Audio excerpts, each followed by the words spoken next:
Welcome to BCCOHP's first webinar titled Reimagining Oral Healthcare, Informing Better Health Outcomes. My name is Chris Hacker, and I'm the Registrar and CEO of the BC College of Oral Health Professionals. Before we get into this evening's event, I'd like to begin by acknowledging the territory on which BCCOHP's offices stand and where a number of BCCOHP staff are joining from this evening. We acknowledge and respect the Coast Salish and Lekwungen-speaking peoples on whose traditional territory our offices stand, and the Musqueam, Squamish, Tsleil-Waututh, and Songhees and Esquimalt nations whose historical relationships with the land continue to this day. Acknowledging the territories and the original stewards of these lands is a fundamental responsibility of our organization, in keeping with our commitment to support the provision of safe, effective, culturally sensitive oral health care for people in British Columbia. This event is the first in a series of webinars we will be hosting. I'm amazed to see that close to 700 people have registered for the event, which is really great. I'd like to take a moment to thank each of you for making the time in your schedules to join us in this way. Creating opportunities to engage with you as oral health professionals and members of the public is hugely valuable to us as we pave our way as a new regulator in a changing regulatory landscape. As we work to modernize our oral health regulation in BC, one of the key elements we are focusing on is measurement. This is also the focus of this evening's webinar. During the webinar, we're inviting you to look at the data and information we've gathered from you as oral health professionals and from members of the public. Over the past year or so, we've been conducting research on two key audiences: patients and the public, and the oral health professionals we regulate. In fact, you are likely very aware of this, since all of the oral health professionals that BCCOHP regulates were invited to participate in the data gathering process through a survey last spring. As a new organization, we believe it's important for us to seek out ways to view ourselves and our performance from all angles, and not to fall back on old ways of doing things. In other words, we are using these research insights to inform our regulatory decision-making. This is why we're starting with the topic we are today. We hope this information will ultimately help inform better health outcomes, because I see that as our shared objective. We rely on the people that we partner with to deliver the care and to tell us how we're performing. Together, we can work to ensure safe, competent, team-based oral health care that is patient-centered. To that end, the public and oral health professional research programs are informing the planning and delivery of our regulatory work, our engagement initiatives, and in the development of unified programs for all oral health professionals. As we recently marked 1 year of BCCOHP, I feel it's important to note that this research was part of building a baseline, and we will continue to track our progress over time. The research findings are also included in a performance dashboard that summarizes organizational performance metrics for the BCCOHP board. I also want to highlight the concept of team-based care, which is so fundamental to the creation of a single regulator for all oral health professionals. Team-based healthcare is continuing to gain profile as an avenue for achieving improved public health outcomes through greater patient safety. A team-based approach envisions regulated and unregulated members of the oral healthcare team who are engaged in activities suited to their abilities and who are supported in their practice according to principles of trust and respect, effective communication, responsibility, and accountability among all team members. This is supported in our bylaws, which provide definitions and requirements about the restricted activities and aspects of practice that registrants can delegate and/or authorize other non-registering healthcare providers to perform. Safe, coordinated team patient-centered care delivered by a team of professionals requires collaboration and is foundational to the Ministry of Health's ongoing efforts to modernize the health professions framework in BC. Again, thank you all for being so willing to engage with us and share your feedback and perspectives. Now I'll hand things back over to Melissa Mungal, our engagement lead, to take us through the agenda and introduce our speakers.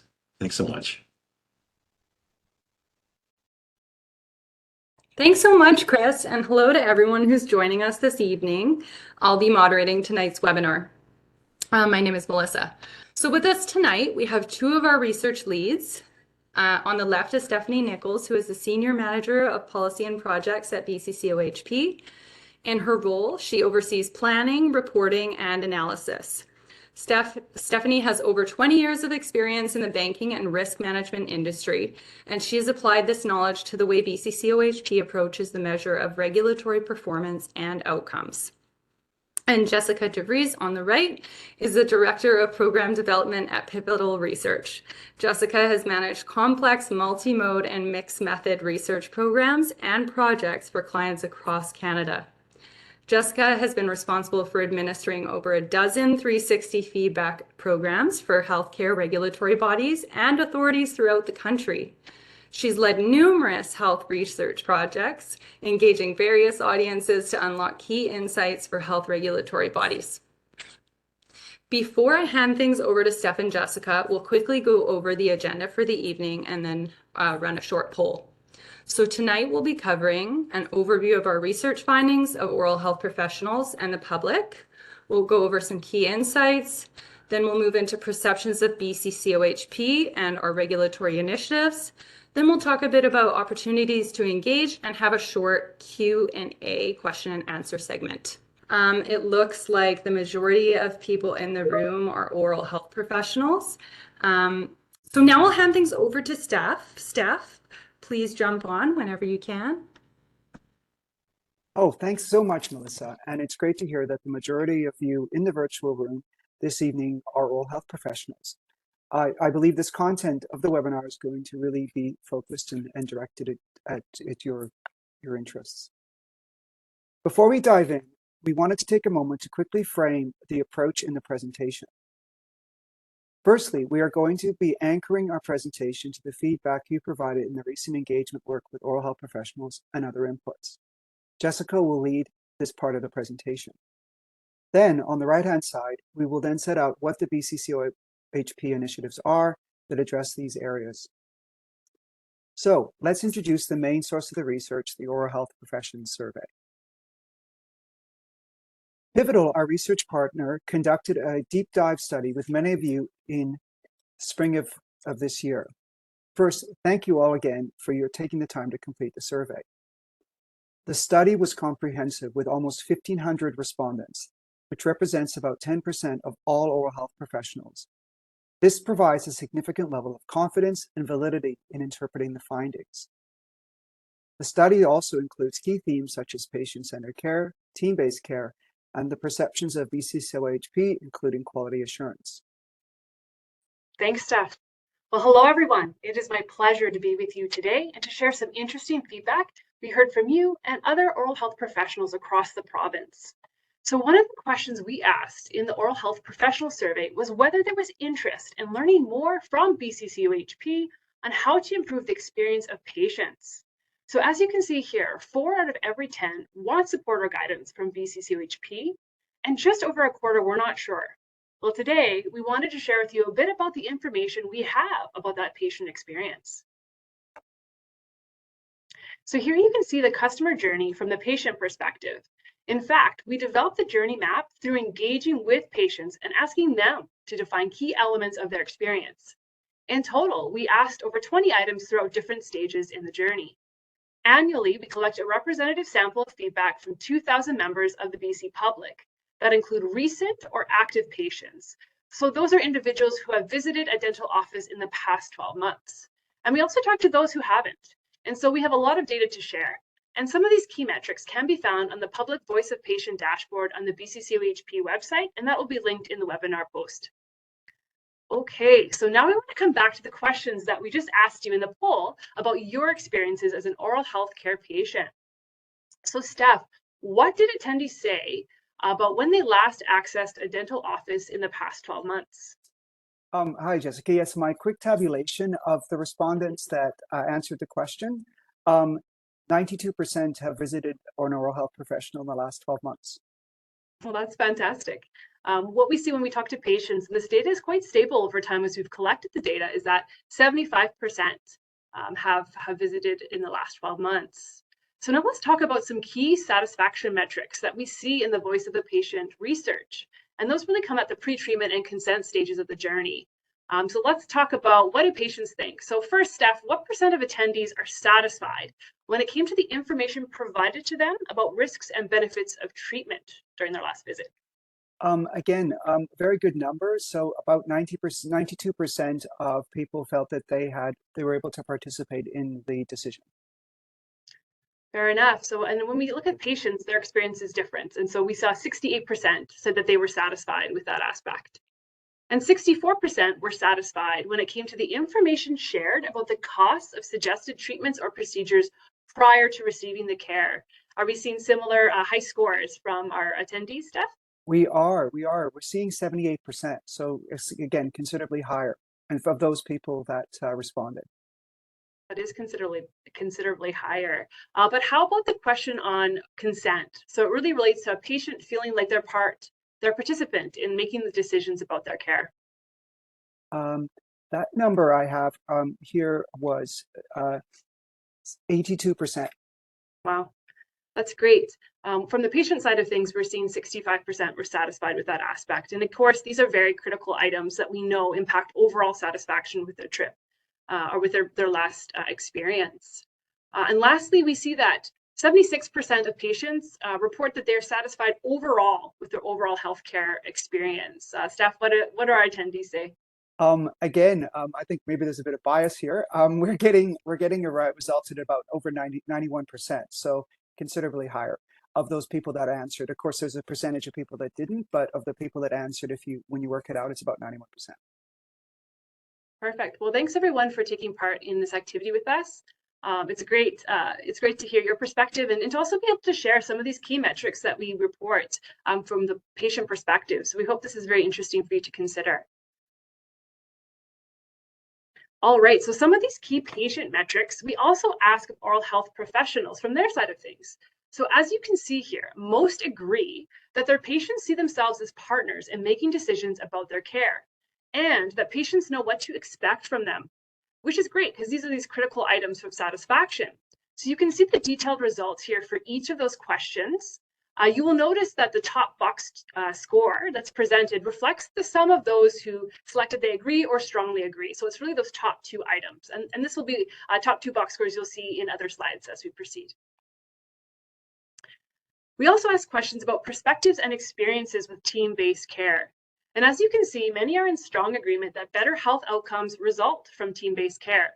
And about 3/4 have a desire to work with others in a team-based care approach.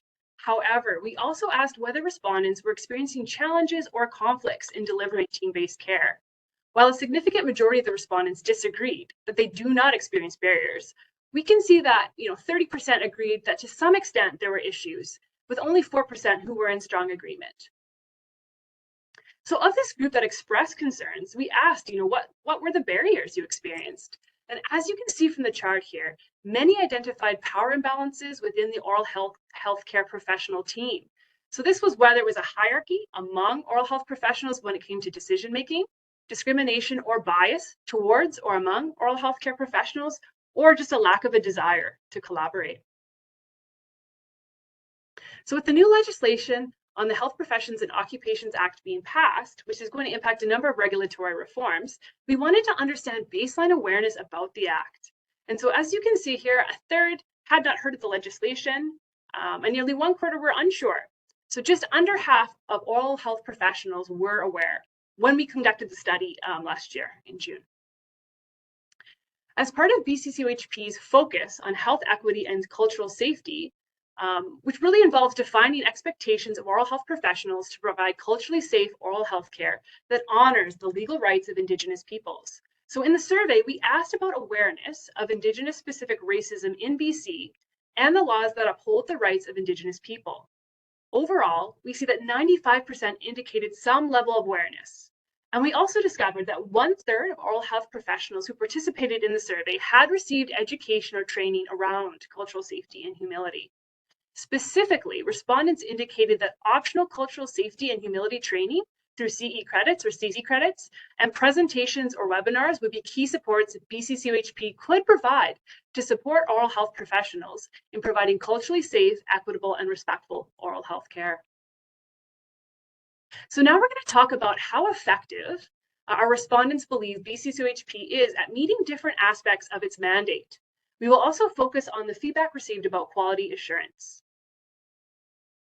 So when it comes to how effective BCCOHP is at reducing patient harm and ensuring safe practice, you will notice that a significant portion are unsure. So that's about 1 in 5. We also see 1/3 indicating that the college is effective or extremely effective. You will notice that there are sizable portions who say somewhat effective or neither effective nor ineffective, which suggests there is a fair amount of uncertainty. Again, effectiveness is being asked of oral health professionals when considering the different aspects of BCCOHP's mandate, such as ensuring professionals are qualified, establishing clinical and ethical standards for practice, ensuring continuing competence, and investigating complaints. We see that the top 2 box scores are ranging from 35% to 54%. And while there seems to be general agreement among oral health professionals that the college is at least somewhat effective in these domains, many oral health professionals shared that they do not know, especially in regard to investigating complaints. We also saw a lot of neutral ratings, which suggests that perhaps oral health professionals are waiting to better inform their perceptions of BCCOHP. It will be interesting to see how this information looks in 2024 when all oral health professionals are invited to provide their feedback again. Okay, so when it comes to quality assurance, oral health professionals were clear that continuing education is crucial to promoting continuing competence.